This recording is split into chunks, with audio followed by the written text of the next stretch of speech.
தியானத்திற்காக வெளிப்படுத்தின விசேஷம் 1ஆம் அதிகாரம் 17 மற்றும் 18 ஆகிய வசனங்களை நாம் சேர்ந்து நம்ம வாசிக்க போகிறோம். சரிங்களா? வெளிப்படுத்தின விசேஷம் 1ஆவது அதிகாரம் அதிலே 17 மற்றும் 18 ஆகிய வசனங்களை நம்ம என்ன செய்ய போகிறோம்? நம்ம சேர்ந்து வாசிக்க போகிறோம். வெளிப்படுத்தின விசேஷம் 1ஆவது அதிகாரம் பக்கம் 334வது பக்கம் இருக்கிறது. நம்ம சேர்ந்து அந்த 2 வசனங்களை வாசிக்கலாம். எடுத்தவங்கள ராமேன்னு சொல்லுவோமே, வாசிக்கலாமா? நான் அவரை கண்டபோது செத்தவனை போல் அவருடைய பாதத்தில் விழுந்தேன். தம்முடைய முகம் என்மேல் வைத்து என்னை நோக்கி, பயப்படாதே, நான் முந்தினவரும் பிந்தினவரும் உயிருள்ளவருமாயிருக்கிறேன். மரித்தேன், ஆனாலும் இதோ சதா காலங்களிலும் உயிரோடு இருக்கிறேன். ஆமே, நான் மரணத்திற்கும் பாதாளத்திற்கும் உரிய திறவுகோலை உடையவரா இருக்கிறேன். போதும். எல்லாரும் வலது கரத்தை உயர்த்தி சத்தமா மீண்டும் ஒரு அழிலே சொல்லி மகிமைப்படுத்தலாமே எல்லாரும். ஹல்லேலூயா. ஏமே, நீங்க எல்லாரும் உங்க எல்லாருக்கும் ஒன்று சொல்றேன். நீங்க கண்ணை திறந்துட்டே பிரசங்கத்தை என்ன செய்யலாம்? நீங்க கேட்கலாம். கண்ணை நீங்க மூடி கேட்கணும்னு இல்லை. கர்த்தருக்கு ஸ்தோத்திரம். ஆகவே காலை நேரத்தில் நீங்கள் கண்ணை நல்லா என்னை பார்த்து என்ன சொல்லி நீங்கள் வசனத்தை கேட்கலாம். எஸ், இந்த வெளிப்படுத்தின விசேஷத்தில் 1ஆம் அதிகாரத்தில் அப்போஸ்தலனாகிய யோவான் பத்மோ என்கிற தீவிலே அவன் நாடு கடத்தப்பட்ட பொழுது கர்த்தருடைய நாளிலே ஆவிக்குள்ளாகி தேவனாகிய கர்த்தரை நோக்கி அவன் முறையிட்டு கொண்டிருந்த பொழுது இந்த ஜீவனுள்ள தேவனாகிய கர்த்தர் அவனுக்கு தரிசனமாகி அந்த பத்மு தீவிலே அவனை பலப்படுத்தி இனி சம்பவிக்க போகிற காரியங்களை கர்த்தர் அவனோடு கூட இடைப்பட சித்தம் கொண்டார். இந்த அப்போஸ்தலனாகிய யோவான் இயேசுவுக்கு அன்பாயிருந்த சீஷன். 12 சீஷர்கள இயேசுவுக்கு மிகவும் அன்பாக இருந்தவன் யாருன்னு கேட்டா இந்த அப்போஸ்தலனாகிய யோவான்.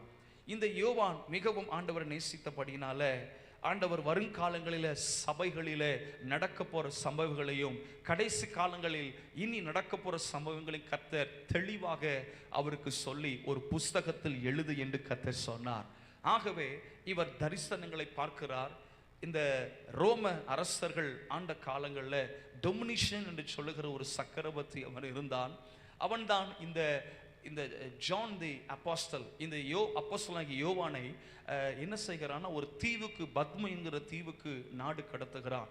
நம்ம நாட்டில் கூட பாருங்க, பிரிட்டிஷ்காரர்கள் ஆட்சி செய்த பொழுது சில கலகக்காரர்கள் எதிராளிகளை போராளிகளை என்ன பண்ணாங்கன்னா அந்தமான் தீவுக்கு என்ன செஞ்சாங்க? நாடு கடத்தினாங்க. அங்கே ஒரு தீவு, தனி தீவில் இந்த ஜெயில் என்ன செஞ்சாங்கன்னா கொடுமைப்படுத்துவாங்க. இதே போலதான் இந்த ரோமர்கள் அரசாட்சி செய்திருக்கிற காலத்தில் கிறிஸ்தவர்களுக்கு எதிராக இவர்கள் அரசாட்சி செய்து கொண்டிருக்கும் பொழுது கிட்டத்தட்ட கிறிஸ்து பிறந்த பின்பதாக 90 அந்த நாட்களிலே, கிபி 90 அந்த நாட்களிலே டொமினிஷன் சக்கரவர்த்தி ஆளுகை செய்த பொழுது இந்த யோவான் என்கிற அப்போஸ்தலன் கிறிஸ்துவை அதிகமாய் பற்றி கொண்டபடியினாலும் கிறிஸ்துவுக்காக சாட்சி நின்றபடினாலும் பல உபத்திரவங்களை அவன் சகித்தான். இந்த உபத்திரவங்களை சகித்த இந்த மனிதனை இந்த சக்கரவர்த்தி அந்த இடத்திலிருந்து ரோம அந்த எருசலேமில் இருந்து என்ன செய்கிறானா அவன் அப்படியே பத்மு என்கிற ஒரு தீவுக்கு, துருக்கி என்று சொல்றாங்க இந்த நாட்களில், அந்த இடத்திற்கு நாடு கடத்தினான். அது கிட்டத்தட்ட செங்குத்தான மலைகளும் கூரிய பாறைகளும் என்ன சொல்ல நிறைந்த ஒரு இடம். வாழ்வதற்கு சௌகரியமே இல்லை. அப்படிப்பட்ட ஒரு என்ன சொல்ல சாதகமற்ற சூழ்நிலைகள் நிறைந்த ஒரு இடம்தான். வேதத்தில் பார்த்தோம் என்றால் அந்த யோவான் சுவிசேஷம் 1ஆம் அதிகாரத்தில் 9ஆம் வசனத்தில் சொல்கிறார், உங்கள் சகோதரனும் இயேசு கிறிஸ்துவின் நிமித்தம் வருகிற உபத்திரவத்திற்கும் அவருடைய ராஜ்யத்திற்கும் அவருடைய பொறுமைக்கும் உங்கள் உடன் பங்காளியுமாய் இருக்கிற யோவானாகிய நான் தேவ வசனத்தின் நிமித்தமும் இயேசு கிறிஸ்துவை பற்றின சாட்சி நிமித்தமும் பத்மு தீவிலே இருந்தேன் என்று சொல்லி தன்னுடைய அனுபவத்தை எழுதுகிறதை பார்க்கிறோம். சுவிசேஷத்தின் நிமித்தமும் கர்த்தருக்காக உபத்திரவங்களை சகித்த இந்த மனிதன் அவன் வாழ்ந்து கொண்டிருக்கும் பொழுது தேவனாகிய கர்த்தருக்கு தரிசனமாகி அவனை தொட்டு பலப்படுத்தி, பயப்படாதே என்று சொல்லி அவனை பார்த்து சொல்லி ஆண்டவராகிய கர்த்தர் அவனிடத்தில் சொல்லுகிறார், நான் முந்தினவரும் பிந்தினவரும் உயிருள்ளவருமாய் இருக்கிறேன். மரித்தேன், ஆனாலும் இதோ சதா காலங்களிலும் உயிரோடு இருக்கிறேன். ஆமென். நான் மரணத்திற்கும் பாதாளத்திற்கும் உரிய திறவுகோலை உடையவராய் இருக்கிறேன் என்று கர்த்தர் தாமே இந்த யோவான் என்கிற அப்போஸ்தலனுக்கு தம்மை வெளிப்படுத்தினார். இந்த சபைக்கும் இப்படி சொல்லுகிறேன், அவரை முந்தினவரும் பிந்தினவரும் உயிர் தெழுந்த கர்த்தருமாய் இருக்கிறார். அவர் ஒருவர் தான் மரித்தார், ஆனால் சதா காலையிலும் உயிரோடு கூட இருக்கிறார். ஹல்லேலூயா, சொல்லுமே ஹல்லேலூயா.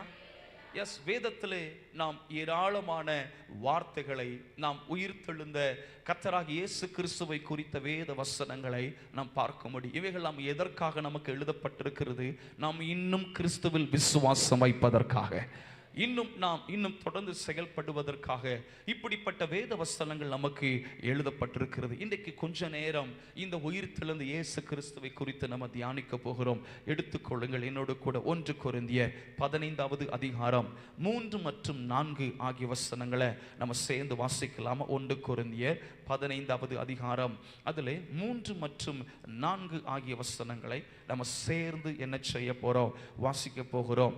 எடுத்துச்சிங்களா எல்லாரும்? 1 கொரிந்தியர் 15வது அதிகாரம் அதில் 3 4 ஆகிய 2 வசனங்களை நம்ம சேர்ந்து நம்ம என்ன செய்வோம்? 3 4 5 ஆகிய வசனங்களை வாசிக்கலாமா? எடுத்தவங்கள ராமேன்னு சொல்லவாமே வாசிக்கலாமா? சத்தமா வாசிக்கணும், சரிங்களா? எஸ். நான் அடைந்ததும் உங்களுக்கு பிரதானமான ஒப்புவித்ததும் என்னவென்றால், கிறிஸ்துவானவர் வேத வாக்கியங்களின்படி நம்ம பாவங்களுக்காக மரித்து அடக்கம் பண்ணப்பட்டு கேபாவுக்கும் பின்பு பன்னிருவருக்கும் தரிசனமானார். போதும். இந்த இடத்துல கர்த்தராகிய இயேசு கிறிஸ்துவை குறித்து வேதம் சொல்லுகிறது, கிறிஸ்துவானவர் வேத வாக்கியங்களின்படி நமது பாவங்களுக்காக மரித்து அடக்கம் பண்ணப்பட்டு வேத வாக்கியங்களின்படி 3ஆம் நாளில் உயிர் தெழுந்து என்று சொல்லப்பட்டிருக்கு. அப்போ வேத வசனத்தில் சொல்லப்பட்ட தீர்க்க தரிசன வார்த்தைகளின்படியே இந்த கர்த்தராகிய இயேசு கிறிஸ்து நம்முடைய பாவங்களுக்காக மரித்தார், நம்முடைய எல்லா அக்கிரமங்களுக்காக அவர் அடக்கம் பண்ணப்பட்டார், வேத வாக்கியங்களின்படி 3ஆம் நாள் உயிர் தெழுந்தார். ஹல்லேலூயா. அந்த உயிர் தெழுந்த கிறிஸ்துவை தான் நாம் இந்த சபை கூடுதல் ஆராதனையை ஆராதித்துக் கொண்டிருக்கிறோம். உலகமெங்கும் கர்த்தருடைய நாமத்தினாலே மீட்கப்பட்ட பிள்ளைகள் தேவ சபையிலே வந்து கர்த்தரை ஆராதிக்கிறார்கள். இன்றைக்கு எல்லா ஜனங்களுக்கு இது மிகுந்த சந்தோஷம். ஆனால் ஒருத்தவனுக்கு மட்டும் பொறாமையா இருக்கும். யாருன்னு கேட்டீங்கன்னா, பிசாசானவன், அவன் தோற்று போனவன். அவன் நினைச்சான் நாம ஜெயிச்சலாம் நினைச்சான், ஆனா என்னென்னைக்கும் ஜீவித்திருக்கிறவர் ஜெயம் எடுத்தார். ஹல்லேலூயா. அவர் ஜெயம் எடுத்ததனால நம்ம சொல்ல முடியும், நம்முடைய குடும்பமும் ஜெயம் எடுக்கும். ஆமென். சொல்லுமே ஆமென். எஸ். இந்த வேத வசனங்களை நாம் தியானிக்கும் பொழுது இந்த கிறிஸ்துவாகிய இயேசு வேத வாக்கியங்களின்படி அவர் நமது பாவங்களுக்காக மரித்தார் என்று சொல்லி பார்க்கிறோம். நம்முடைய பாவங்களுக்காக அவர் அடக்கம் பண்ணப்பட்டார் வேத வாக்கியங்களின்படி, தாமாக அல்ல, வேத வாக்கியங்களின்படி. அந்த வேத வாக்கியங்களை நாம் பார்ப்போம் என்று சொன்னால், ஏசாயா தீர்க்க தரிசன புத்தகம் 53ஆம் அதிகாரத்தில் 5ஆம் வசனத்தில் பார்க்கிறோம், நம்முடைய மீறுதல் நிமித்தம் அவர் காயப்பட்டு நம்முடைய அக்கிரமங்களின் நிமித்தம் அவர் நொறுக்கப்பட்டார், நமக்கு சமாதானத்தை உண்டு பண்ணும் ஆக்கினை அவர் மேல் வந்தது, அவருடைய தழும்புகளால் குணமானீர்கள் என்று சொல்லி இந்த ஏசாயா தீர்க்கதரிசியால் உரைக்கப்பட்ட கீழிருந்து அநேக வசனங்களை பார்க்க முடியும். ஆனால் ஒரு சில வார்த்தைகளை மாத்திரம் உங்களுக்கு சொல்லி இந்த வேத வசனத்தை உங்களுக்கு விளக்கி காண்பிக்க விரும்புகிறேன். இந்த கிறிஸ்து வேத வாக்கியங்களின்படி நமக்காக, நம்முடைய பாவங்களுக்காக மரித்து என்று சொல்லப்பட்டிருக்கிறது. எவரும் நம்முடைய அக்கிரமங்களுக்காக மரிக்க முன் வராத பொழுது இந்த பிதாவாகிய தேவன் தம்முடைய குமாரனாகிய இயேசு கிறிஸ்துவை இந்த பூமியிலே மாம்சத்தில் வெளிப்பட சித்தம் கொண்டார். வேத வாக்கியங்களின்படி இந்த ஏசாயா தீர்க்கதரிசியால் முன்னுரைத்தபடி, இந்த ஏசாயா கேட்டீங்கன்னா கிட்டத்தட்ட இயேசு பிறப்பதற்கு முன்பதாகவே 700 வருடங்களுக்கு முன்பதாகவே இந்த தீர்க்க தரிசன வசனங்களை எழுதி வைத்திருந்தாராம். அவர் என்ன சொன்னார் பாருங்க, நம்முடைய மீறுதல் நிமித்தம் அவர் காயப்பட்டு நம்முடைய அக்கிரமங்கள் நிமித்தம் அவர் நொறுக்கப்பட்டார் என்று வேதம் சொல்லுகிறது. அப்போ நம்முடைய பாவங்களுக்காக வேத வசனத்தின்படி இந்த கர்த்தராகிய இயேசு கிறிஸ்து சிலுவையிலே ரத்தம் சிந்தினார். ஹல்லேலூயா. சொல்லுமே ஹல்லேலூயா. எஸ், இன்னும் கூட நாம் பார்ப்போம் என்றால் வேதத்தில் நாம் எடுத்துக்கொள்ளும் தீத்துவின் புத்தகம் 2ஆம் அதிகாரம் 14 வசனத்தை பார்க்கலாமா? அப்போஸ்தலனாகிய பவுல் தீத்துக்கு எழுதின 2வது அதிகாரம் அதில் 14வது வசனத்தை வாசிக்க நாம கேட்கலாம். மைக்ல வாசிக்கலாமா? வாசிங்க. அவர் நம்மை சகல அக்கிரமங்கள் நின்றும் மீட்டுக்கொண்டு தமக்குரிய சொந்த ஜனங்களாகவும் நற்கிரியைகளை செய்ய பக்தி வைராக்கியம் உள்ளவர்களாகவும் நம்மை சுத்திகரிக்கும்படி நமக்காக தம்மை தாமே ஒப்புக் கொடுத்தார். பாருங்கள், அவர் நம்மை சகல அக்கிரமங்கள் நம்மை மீட்டுக்கொண்டு தமக்குரிய சொந்த ஜனங்களாகவும் நற்கிரியைகளை செய்ய பக்தி வைராக்கியம் உள்ளவர்களாகும்படி நம்மை சுத்திகரிப்பதற்கு இந்த கர்த்தராகிய இயேசு கிறிஸ்து தம்மை தாமே அவர் ஒப்பு கொடுத்தாராம். யார் அவரை பிடிச்சு வைக்க முடியாது. அவர் தம்மை தாமே ஒப்பு கொடுத்தாராம். வேத வாக்கியங்களின்படி எல்லாருடைய அக்கிரமங்களை தாமே சுமப்பதற்காக இந்த தேவனாகிய கர்த்தர் ஹல்லேலூயா பாவங்களுக்காக அவர் சிலுவையிலே அவர் மரித்தார். நாம் அடுத்ததாக நாம் பார்ப்போம் என்று சொன்னால், வேத வாக்கியங்களின்படி அடக்கம் பண்ணப்பட்டு என்று வேதம் சொல்லுகிறது. என்னங்க? வேத வாக்கியங்களின்படி அடக்கம் பண்ணப்பட்டு என்று சொல்லி பார்க்கிறோம். இந்த எப்படி இது சாத்தியம் என்று சொன்னால், அதே ஏசாயா 53ஆம் அதிகாரத்தில் நாம் பார்ப்போம் என்று சொன்னால் 9ஆம் வசனத்தை பாருங்கள். 9ஆம் வசனத்தை வாசிக்க நாம் கேட்கலாமா? துன்மார்க்கரோடே அவருடைய பிரேத குழியை நியமித்தார்கள். ஆனாலும் அவர் மரித்தபோது ஐஸ்வர்யவானோடு இருந்தார் என்று சொல்லி பார்க்கிறோம். என்னங்க போதுமா? இந்த இடத்துல சொல்லப்பட்டிருக்கிறது, அவர் துன்மார்க்கரோட அவருடைய பிரேத குழியை நியமித்தார்கள். 100க்கு 100 இது உண்மை. மரித்த பொழுது அவர் ஐஸ்வர்யவானோடு இருந்தார் என்று வேத வாக்கியம் ஏசாயா தீர்க்கதரிசி மூலமாய் முன்னுரைக்கப்பட்டது. இது எப்படி இயேசு கிறிஸ்துவில் நிறைவேறலாயிற்று என்று கேட்டால், கள்ளர்கள் நடுவில் இயேசுவை சிலுவையில் அறைந்தார்கள். அவர் மரித்தார். மரித்த பொழுது எல்லாரும் அடுத்து என்ன செய்யணும் என்று சொல்லி எல்லாரும் யோசித்து கொண்டிருக்கும் பொழுது சீஷர்கள் எல்லாரும் சிதறி போனார்கள். ஆனால் அது நடுவில் அரிமத்தை ஊரனாகிய யோசேப்பை கர்த்தர் எழும்ப பண்ணினார். அல்லேலூயா சொல்லலாமா? சொல்லுமே ஹல்லேலூயா. பாருங்க, தேவனுடைய திட்டம் ஒரு நாளும் தடைபடாது. ஆமீன். வர மாட்டுக்க சத்தமா சொல்லுங்க ஆமே.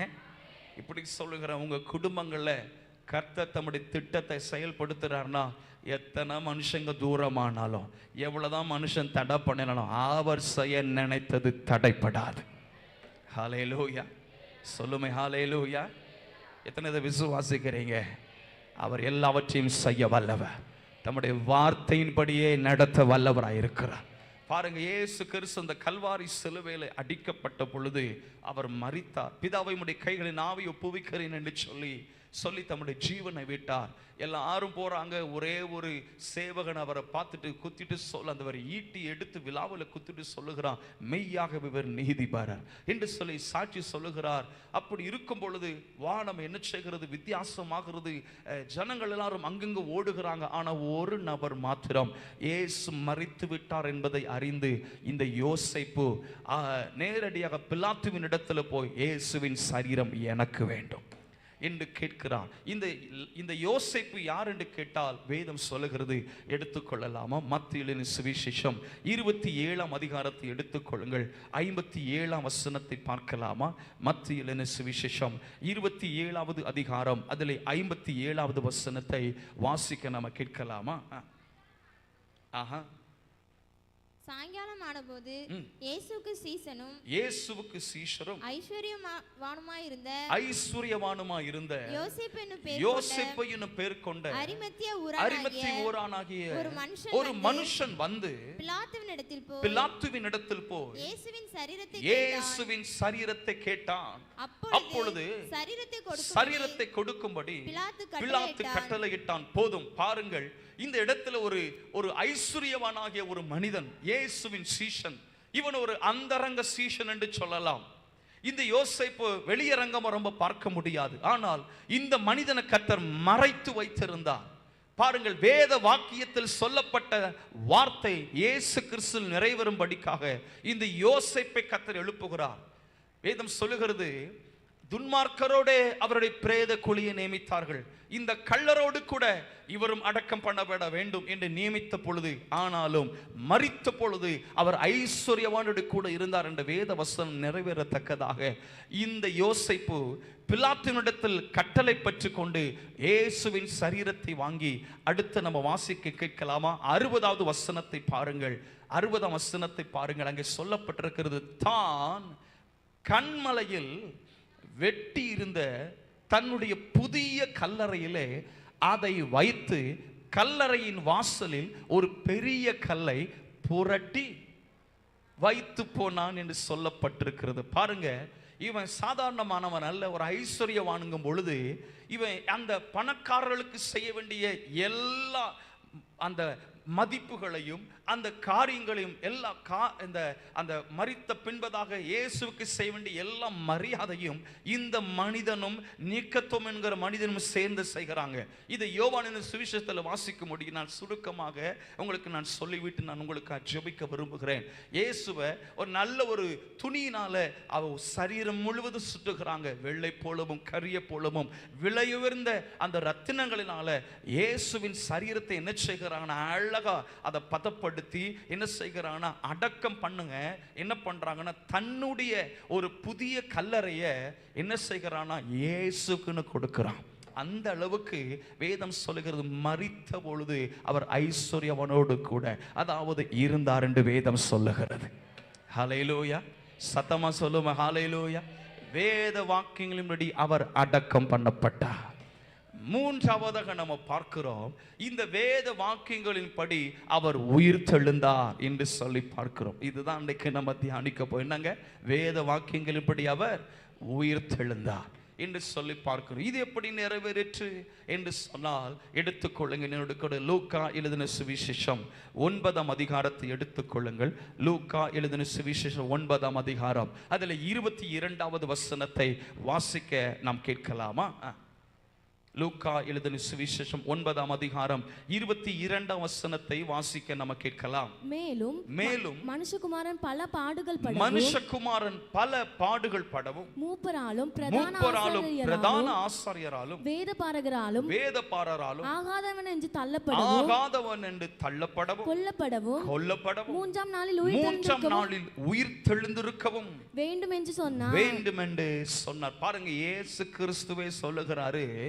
இந்த இயேசு சொல்லும் பொழுது சீஷர்ட்ட சொல்ல, மனுஷகுமாரன் பாடுபடவும் மூப்பராலும் பிரதான ஆசாரியாராலும் வேத பாரகராலும் ஆகாதவன் என்று தள்ளப்படவும் கொல்லப்படவும் மூன்றாம் நாளில் உயிர் தெழுந்திருக்கவும் வேண்டியதென்று இயேசு கிறிஸ்துதாமே சொல்லுகிறார்.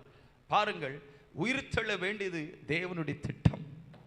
இந்த இயேசு கிறிஸ்து இந்த உலகத்தில் வந்த நோக்கம் என்ன? நம்ம எல்லாருடைய அக்கிரமங்களிலிருந்து நம்மை மீட்டுக் கொள்வதற்காக, நமக்கு நித்திய ஜீவனை தருவதற்காக இந்த இயேசு கிறிஸ்து இந்த பூமியில வந்தார். வேத வாக்கியங்களின்படி அவர் மரித்து, வேத வாக்கியங்களின்படி அவர் அடக்கம் பண்ணப்பட்டு, வேத வாக்கியங்களின்படி அவர் உயிர்த்தெழுந்தார் என்று பரிசுத்த வேதாகமத்தில் நாம் அறிந்து கொள்ள முடியும்.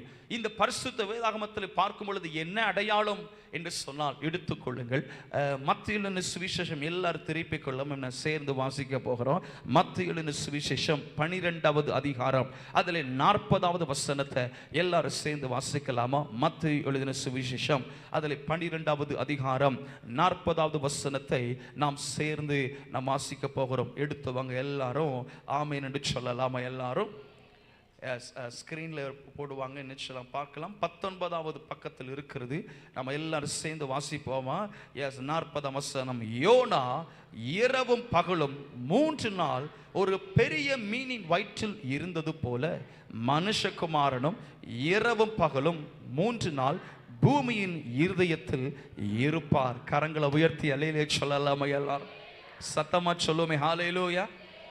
இந்த பழைய ஏற்பாட்டு காலத்தில் நடந்த யோனா தீர்க்கதரிசியின் வாழ்க்கையில் நடந்த அந்த சம்பவத்தை கர்த்தர் ஞாபகப்படுத்தி, எப்படி இந்த யோனா ஒரு மீனின் வயிற்றிலே பகலும் இரவுமாக 3 நாட்கள் இருந்தானோ, அதே போலவே மனுஷகுமாரனும் எழுதியிருக்கிறபடியே என்று சொல்லி பார்த்து 3 நாளளவும் இந்த பூமியின் இருதயத்தில் இருப்பார் என்று பரிசுத்த வேதம் தெளிவாய் சொல்லுகிறது. ஆனால் 3ஆம் நாளிலே அவர் உயிர்த்தெழுந்திருப்பார். இது வேத வாக்கியங்களின்படி அருளப்பட்டது. தாம் சொன்னபடியே இந்த கர்த்தராகிய இயேசு கிறிஸ்து ஹல்லேலூயா உயிர்த்தெழுந்தார். ஹல்லேலூயா. சத்தமா சொல்லுமே ஹல்லேலூயா. அதற்கு நீங்களும் நானும் சாட்சிகளாய் இருக்கிறோம். இந்த இயேசு ஒரு தரம் மரித்தார், இனி அவர் மரிப்பது இல்லை. மரணம் அவரை ஆண்டு கொள்வது இல்லை. வேத வாக்கியங்களின்படி நமக்காக அவர் மரித்திருக்கிறார், நமக்காக அடக்கம் பண்ணப்பட்டிருக்கிறார், நமக்காக உயிர் தெழுந்திருக்கிறார். கரங்களை தட்டி நல்ல கர்த்தருக்கு நன்றி செலுத்தலாமா? அல்ல கரங்களை தட்டி கர்த்தருக்கு நன்றி செலுத்தலாமா? நான் இப்படி சொல்லுகிறேன், அவர் சொன்னபடியே எல்லாவற்றையும் செய்கிறார் அவர். அப்போ அவர் நமக்கு சொன்னதையும் அவர் செய்ய வல்லவராய் இருக்கிறார். ஹல்லேலூயா. சொல்லுமே ஹல்லேலூயா. சத்தமா சொல்லுமே ஹல்லேலூயா. எத்தனை பேர் விசுவாசிக்கிறீங்க? எனக்கு கர்த்தர் கொடுத்த வார்த்தையின்படியே என்னையும் நடத்த வல்லவராய் இருக்கிறார். ஆமென். சொல்லுமே ஆமென். கர்த்தருக்கு மகிமை உண்டாவதாக. ஆம், வேதத்தில் பார்ப்போம் என்று சொன்ன ஏன் இந்த கர்த்தராகிய இயேசு கிறிஸ்து உயிர் தள்ள வேண்டும்? உயிர் தள்ளதுனால நமக்கு என்ன பயன் என்று கேட்டால் 3 காரியத்தை மாத்திரம் சொல்லி உங்களுக்காக நான் ஜெபிக்கட்டேன். நமக்கு என்ன பயன்? இந்த கர்த்தராகிய இயேசு கிறிஸ்து உயிர் தெழுந்ததினாலே வேத வாக்கியங்களின்படி உயிர் தெழுந்தல் நமக்கு என்ன பயன் என்று கேட்டால், முதலாவதாக நாம் எடுத்துக்கொள்ளுங்கள். ரோமருக்கு நிருபம் 8ஆம் அதிகாரம் 34ஆம் வசனத்தை பார்க்கலாமா? ரோமருக்கு நிருபம் 8ஆம் அதிகாரம் 34ஆம் வசனத்தை நாம் வாசிக்க நாம் கேட்கலாம். ஆக்கினைக்குள்ளாக தீர்க்கிறவன் யார்? கிறிஸ்துவே மரித்தவர், அவரே கிறிஸ்துவே மரித்தவர், அவரே எழுந்தும் இருக்கிறவர், அவரே தேவனுடைய தேவனுடைய வலது பரிசத்திலும் இருக்கிறவர், நமக்காக வேண்டுதல் செய்கிறவரும் அவரே என்று பார்க்கிறோம். கிறிஸ்துவே மரித்தவர், அவரே எழுந்தும் இருக்கிறவர் என்று பரிசுத்த வேதம் தெளிவாய் சொல்லுகிறது. அவரே தேவனுடைய வலது பரிசத்திலும் இருக்கிறவர், நமக்காக வேண்டுதல் செய்கிறவர். இந்த கர்த்தராகிய இயேசு கிறிஸ்து மரணத்தை ஜெயம் எடுத்து அவர் பரத்திற்கு ஏறி சென்றிருக்கிறார். இந்த பரத்து ஏறி சென்ற தேவன் எங்கே வாசம் பண்ணுகிறார் என்று கேட்டார், நல்லா அறிந்து கொள்ளணும். பிதாவினுடைய வலது பரிசத்தில் விற்றிருக்கிறார். பிதாவினுடைய வலது பரிசத்தில் இருக்கிற சிங்காசனத்தில் விற்றிருக்கிறார் என்று பார்க்கிறோம். அப்போ இந்த உயிர்த்தெழுந்த இயேசு கிறிஸ்து நமக்கு என்ன செய்கிறார் என்று சொன்னால், அவர் நமக்காக வேண்டுதல் செய்கிறார், நமக்காக பரிந்து பேசுகிறார். என்ன எல்லாரும் சொல்லுங்க, நமக்காக பரிந்து பேசுகிறார். பக்கத்தில் பார்த்து சொல்லுங்க, நமக்காக பரிந்து பேசுகிறார். சொல்லுங்க, நமக்காக வேண்டுதல் செய்கிறார். நல்ல கரங்களை உயர்த்தி சத்தம் அலையிலே சொல்லலாமா? பாருங்க, மேலே போயும் சும்மா இல்லை. சிலர் கேட்டிங்கன்னா நீங்கள் பார்த்தீங்களா, இந்த கவர்மெண்ட் ஸ்டாஃப்லாம் என்ன பண்ணுவோன்னா, ஒரு குறிப்பிட்ட வயதான பொழுது என்ன பண்ணுவாங்கன்னா ஓய்வு கொடுப்பாங்க. அவளுக்கு என்ன கொடுப்பாங்க? ஓய்வு கொடுப்பாங்க. நீங்கள் நீ வீட்டில் இருங்க, நீங்கள் வேலை செஞ்சது போதும் அப்படின்னு. ஆனால் வேலை செஞ்ச உள்ள என்ன பண்ணணும்? சும்மா இருக்காது. என்ன பண்ணணும்? மீண்டும் ஏதாவது ஒரு வேலையை நினைச்சுவாங்க, அட்டாச் ஆவாங்க, தங்களை ஈடுபடுத்தி கொள்வாங்க. இந்த இயேசு கிறிஸ்து பாருங்க, பெரிதான திட்டத்தை அந்த பூமியில செஞ்சிருக்கிறார்.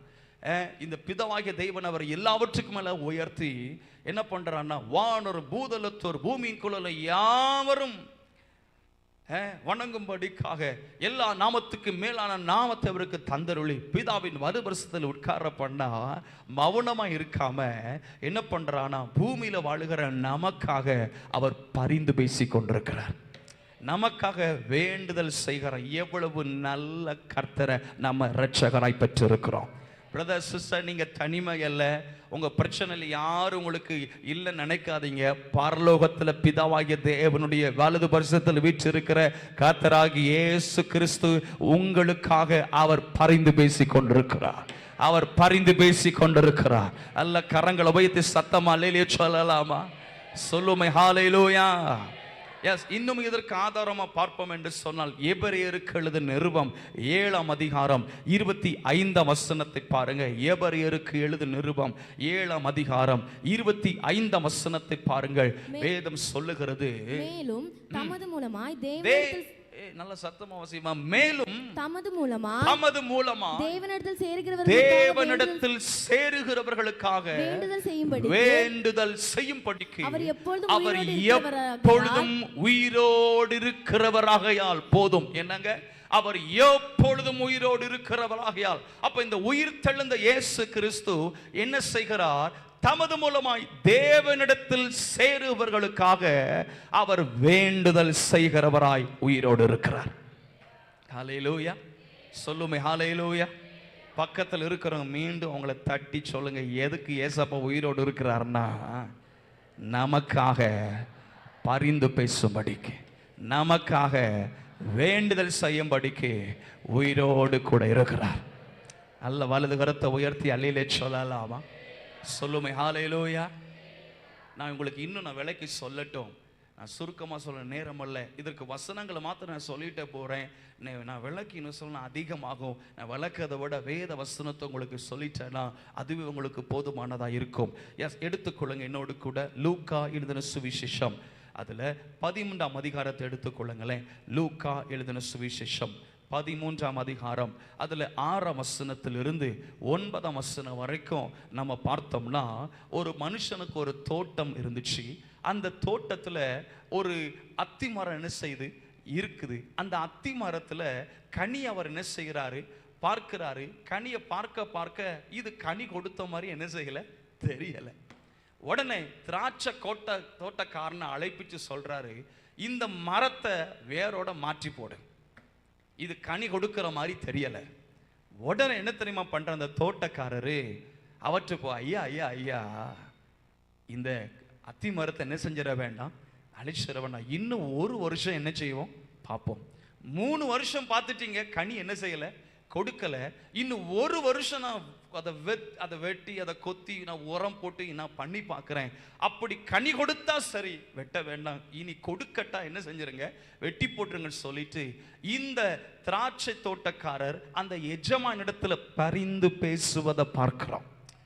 நான் சொல்ல புரியுது அவங்களுக்கு? இதே போலதான் இந்த கர்த்தராகிய இயேசு கிறிஸ்து பிதாவின் இடத்துல நாம் இன்னும் கனி கொடுக்கும்படிக்கு, இன்னும் அதிகளை கனிக கொடுக்கும்படிக்கு அவர் நமக்காக பரிந்து பேசி கொண்டிருக்கிறார். ஹல்லேலூயா. இந்த ஆண்டுல நம்ம இன்னும் அதிக கனிகளை கொடுக்க வேண்டும். இந்த பேலன் தரும் ஆண்டுல உங்க மூலமா கர்த்தர் மகிமைப்பட வேண்டும். வலதுகர உயர்த்தி அல்லேலூயா சொல்லலாமா? எல்லாரும் சொல்லுமே, ஹல்லேலூயா. நான் சொல்றேன், எப்பவுமே உங்க வாழ்க்கை வித்தியாசமா போயிருக்கணும். ஆனால் கர்த்தராகிய இயேசு கிறிஸ்து உங்களுக்காக பரிந்து பேசி, இல்லை இல்லை, என் பிள்ளை இன்னும் என்ன செய்வான், என் பேச்சை கேட்பான், என் பிள்ளை இன்னும் அந்த சத்தியத்தின் பாதையில் நடப்பான், என் பிள்ளை நிச்சயம் அந்த வார்த்தையை கேட்டு செயல்படும், கொஞ்சம் பொறுமையா இருங்க. அநேக விஷயங்களை இந்த பிதாவினிடத்தில் கர்த்தராகிய இயேசு கிறிஸ்து நம்மை குறித்து பரிந்து பேசின பண்ணல. இன்றைக்கும் ஜீவனோடு இருக்கிறோம், இன்றைக்கும் ஜீவனோடு இருக்கிறோம். எத்தனை பேருக்கு நான் சொல்றது புரியுதுன்னு தெரியல.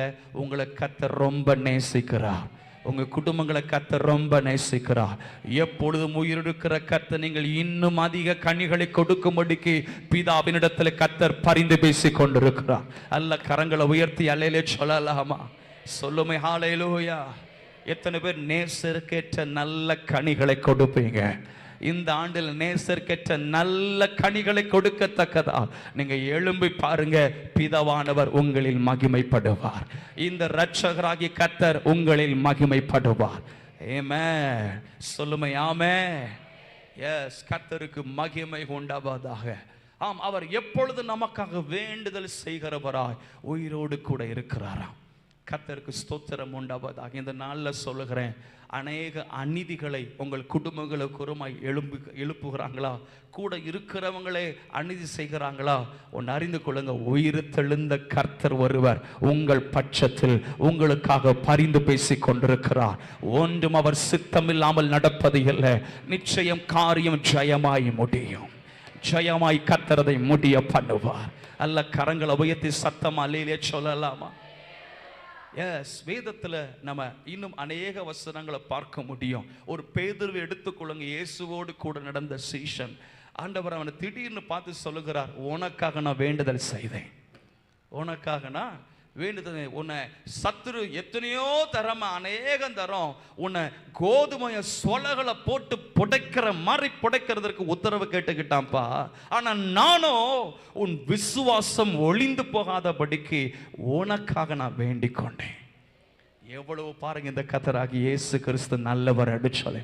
பல விதங்களில் சத்துரு உங்களை அப்படியே கொஞ்சம் சோதிச்சு பார்ப்பதற்கு இவனை எப்படியாவது விசுவாசத்தை விட்டு விலக பண்ணணும், எப்படியாவது கர்த்தரை விட்டு விலக பண்ண என்பதற்காக சத்துரு எத்தனிக்கிற பொழுதெல்லாம் பாருங்க, கர்த்தர் பிதாவினிடத்தில் வேண்டுதல் செய்து, இல்லை இவ என்னுடைய பிள்ளை, இவளை நான் இன்னும் அவருடைய இரத்தத்தால் என்னுடைய இரத்தத்தால் நான் மறைத்திருக்கிறேன், இன்னும் அவள் கனி கொடுப்பா, அவள் விசுவாசம் ஒளிந்து போக கூடாது என்பதற்காக கர்த்தர் இன்னமும் நமக்காக பரிந்து பேசிக் கொண்டிருக்கிறார்.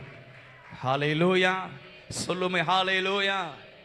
இந்த பேதுரு வாழ்க்கையில பார்க்கும் பொழுது அவன் ஆண்டவர் அப்படி சொன்ன பொழுது, ஆண்டவரே நான் செத்தான சேவை ஆண்டவர்னு சொல்லி பயங்கர மனுக்கிறான். ஆண்டவர் சொன்னார், இன்றைக்கு சேவலுக்கு ஊருக்கு முன்னாடி 3 தரம் என்ன செய்வா, நீ மறுதளிப்பா. சொன்னபடியே நடந்துச்சு. ஆனாலும் அவன் கர்த்தருடைய எல்லைக்குள்ளேயே இருந்தான், ஆண்டவருடைய பார்வைக்குள்ள இருந்தான். பாருங்க, 3ஆம் தரம் மறுதளிக்கும் போது சேவல் கூவிடுச்சு. கூவின போது ஆண்டவர் அவனை நோக்கி பார்த்த பொழுது மனம் கசந்து அழுது மனம் திரும்பி விசுவாசத்திலே அவன் தன்னை நிறுத்தி கொண்டான். எத்தனை பேர் இந்த இடத்துல சொல்ல முடியும், என்ன வந்தாலும் ஏசப்பா உங்களை நான் நம்புவேன் ஆண்டவரே, இன்னும் உங்க மேல வைக்கிற விசுவாசத்தில் நிலைத்திருப்பாப்பா. ஏன்னா என்ன குறிச்சு நீங்க பிதாவின் இடத்துல பரிந்து பேசி கொண்டிருக்கிறீங்க. என்ன வந்தாலும் அந்த ஆண்டவர் நான் பின்வாங்க மாட்டேன் ஆண்டவர், என்ன விக்கிரகத்தின் பிடியிலிருந்து என்ன ரட்சித்திருக்கிறீங்கப்பா. எனக்காக நீங்க கல்வாரி சிலுவையில ஜீவனை கொடுத்து இருக்கிறீங்க, எனக்காக மரித்து அடக்கம் பண்ணப்பட்டு இருக்கிறீங்க, எனக்காக பரிந்து பேசும்படி உயிரோடு கூட எழுந்திருக்கிறீங்க ஆண்டவரே. என் விசுவாசத்துல நிலைத்திருப்பேன் ஆண்டவரே என்று நின்று பாருங்க, உங்களில் கர்த்தர் மகிமைப்படுவார். ஹல்லேலூயா, சொல்லுமே ஹல்லேலூயா. அப்படி 2 கரம் உயர்த்தி சொல்லுங்க பாப்போம். என்ன வந்தாலும் நம்புவேன் என் நேசர் மீட்பரை, யார் கைவிட்டாலும் பின் செல்வேன் எனது இயேசுவை. அகல ஆழ உயரமாய் எவ்வளவு அன்பு கூர்ந்தார், என்ன துன்பங்கள் வந்தாலும் அவர் என்னை கைவிட மாட்டார். என்ன துன்பங்கள் அவர் என்னை. எத்தனை பேர் இந்த பகலாக விசுவாசிக்கிற, என்ன துன்பங்கள் வந்தாலும் என் இயேசு என்னை கைவிட மாட்டார், நான் விசுவாசிக்கிற கர்த்தர் என்னை வழி நடத்துவார் என்று சொல்லுகிற மாத்திரம் கரங்களை வைத்து சத்தம் அல்லேலூயா சொல்லிருங்களேன். ஹல்லேலூயா, ஹல்லேலூயா. ஒன்று சொல்லுகிறேன், அவரிடத்தில் அன்பு கூறுகிறவர்களுக்கு என் தேவன் சகலவற்றின் நன்மைக்கு எதுவாய் மாற பண்ணுவார். ஒன்றையும் கத்த தீமைக்கு அனுமதிக்கிறதில்ல. நீங்க விசுவாசத்துல மாத்திரம் நிலைச்சு நில்லுங்க. இந்த இயேசு என்னை நடத்துவார், எனக்காக பிதாவினிடத்தில் பரிந்து பேசிக் கொண்டிருக்கிறார். நான் கனி கொடுக்கும்படிக்கும் நான் விசுவாசத்தில் நிலைத்திருக்கும்படிக்கும் அவர் எனக்காக பரிந்து பேசிக் கொண்டிருக்கிறார். ஹல்லேலூயா. விசுவாசிக்கிற இந்த ஆண்டிற்குள்ளாக கர்த்தர் சில உங்க பிரச்சனை கர்த்தர் வெளியே கொண்டு வருவார். எத்தனை விசுவாசிக்கிறீங்க? உயிர்த்தெழுந்த இயேசு கிறிஸ்துவின் நாமத்தில் அறிக்கையிடுகிறேன், உங்க அந்த பிரச்சனையிலிருந்து கர்த்தர்களை வெளியே கொண்டு வருவார். விசுவாசிக்கிற மாத்திரம் கரங்களை உயர்த்தி அல்லேலூயா சொல்லலாமா? எஸ், கர்த்தருக்கு மகிமை உண்டாவதாக. வேதத்தில் பார்ப்போம் என்றால் இந்த இயேசு என் உயிரோடு இருக்கிறார் என்று சொன்னால் நமக்காக பரிந்து பேசுவதற்காக. ஒரு வக்கீல் மாதிரி புரியுது உங்களுக்கு? ஒரு ஜட்ஜிட்ட வக்கீல் டைரக்டா பேச முடியாது. ஒரு வக்கீல் தான் என்ன செய்யணும்? எல்லா காரியத்தையும் பேசணும். அந்த நம்முடைய காரியங்களை கரெக்டாக எடுத்து பேசுகிற அந்த வக்கீல் தான். இதே போல தான் நம்ம சிலங்களை எப்படி ஜபிக்கணும் நமக்கு தெரியல, ஆனால் நமக்காக வேண்டுதல் செய்கிறவர் இந்த கர்த்தராகிய இயேசு கிறிஸ்து. வேதத்தில் பார்க்கிறோம். அதற்கு ஆதாரம் ஒரு வசனத்தை மாத்திர வாசிச்சிடலாமா? எடுத்துக்கொள்ளுங்க. ரோமருக்கு நிருபம் 8வது அதிகாரம், அதில் 28ஆம் வசனத்தை பார்க்கலாமா? 8வது அதிகாரம் 28வது வசனத்தை வாசிக்க நம்ம கேட்கலாம். 8ஆம் அதிகாரம் 28ஆம் வசனம். அன்றியும் அவருடைய தீர்மானத்தின்படி அழைக்கப்பட்டவர்களாய் தேவனிடத்தில் அன்பு கூறுகிறவர்களுக்கு சகலமும் நன்மைக்கு ஏதுவாக நடக்கிறது என்று அறிந்திருக்கிறோம். இன்னும் கீழே நம்ம பார்க்க முடியுமா? ரோமர் 8ஆம் அதிகாரத்தில் 34ஆம் வசனத்தில் சொல்லப்பட்டிருக்கிறது. 34ஆம் வசனத்தில் பாருங்க, கிறிஸ்துவே மரித்தவர், அவரே எழுந்தும் இருக்கிறவர், அவரே தேவனுடைய வலது பரிசுத்திலும் இருக்கிறவர், நமக்காக வேண்டுதல் செய்கிறவரும் அவரே என்று சொல்லி பார்க்கிறோம். இப்ப பக்கத்துல சொல்லுங்க, இந்த கர்த்தர் நமக்காக வேண்டுதல் செய்யும்படி உயிரோடு கூட இருக்கிறார். நல்ல சத்தமா சந்தோஷமா அலையிலேயே சொல்லுங்க பாப்பமே. இந்த வார்த்தை திரும்ப சொல்ற, இந்த உயிர்த்தல் இந்த பண்டிகை நாட்கள்ல எனக்கு பரிந்து பேச யாரும் இல்லைன்னு சொல்லாதீங்க. கர்த்தர் உங்களுக்காக ஏற்கனவே அவர் பரிந்து பேசி விட்டார்.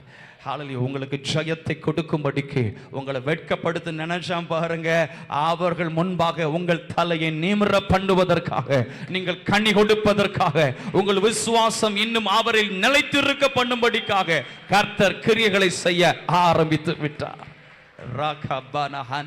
இரண்டாவதாக ஏன் கர்த்தர் உயிரோடு இருக்கிறார்? இந்த உயிர் தெழுந்த நாட்கள்ல, இந்த உயிர் தெழுந்த பண்டிகை நாள்ல நாம கற்றுக்கொள்ளக்கூடிய காரியம் இரண்டாவது.